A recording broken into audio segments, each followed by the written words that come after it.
Do not let my age confuse nor fool you.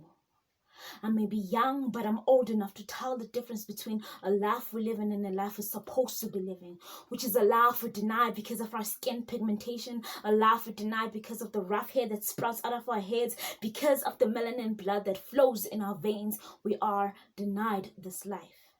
In fact, we are not denied this life. A glimpse of this life we are given when politicians want votes into presidency, and once they get into presidency, it is no longer about democracy, rather it is hypocrisy, because we are not free. We are still inferior towards the white people. Once the politicians get into presidency, they forget all the promises they made to us, the black community, and we are left again in total poverty. When a black man looks for a job, it is twice as hard for him as compared to a white man, no matter the qualifications a black man might have. Just because of his skin color, it is hard. It is hard as a rock. Just because of his skin pigmentation, just because of the melanin content in his blood, it is hard. As soon as politicians gain presidency, they forgot all the promises that they made to us, the black community. Promises of black business empowerment, promises of melanin empowerment, and promises of racial equality. The most important promise of them all, and thus we still remain in the shadow of a white person, and thus life is still hard. Life is still rock hard for a black person compared to a white person, and then they tell us we're equal. They tell us we are equal, whereas the treatment we receive is not as close to good as the white treatment received by white people.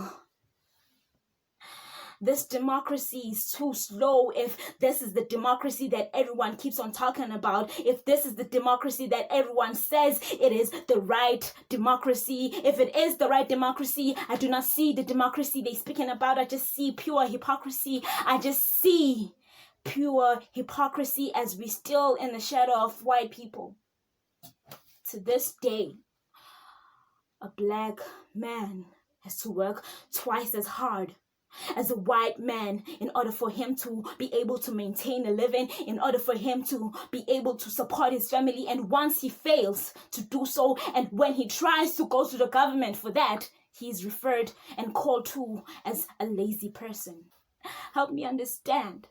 Help me understand again. Why is it that when I speak my word, when I speak my mind about issues that are troubling me as a black child, as a black girl, as a black woman, I am called a rebel, whereas a white child might do the same? It is just called speaking your mind. Tell me, what is the difference?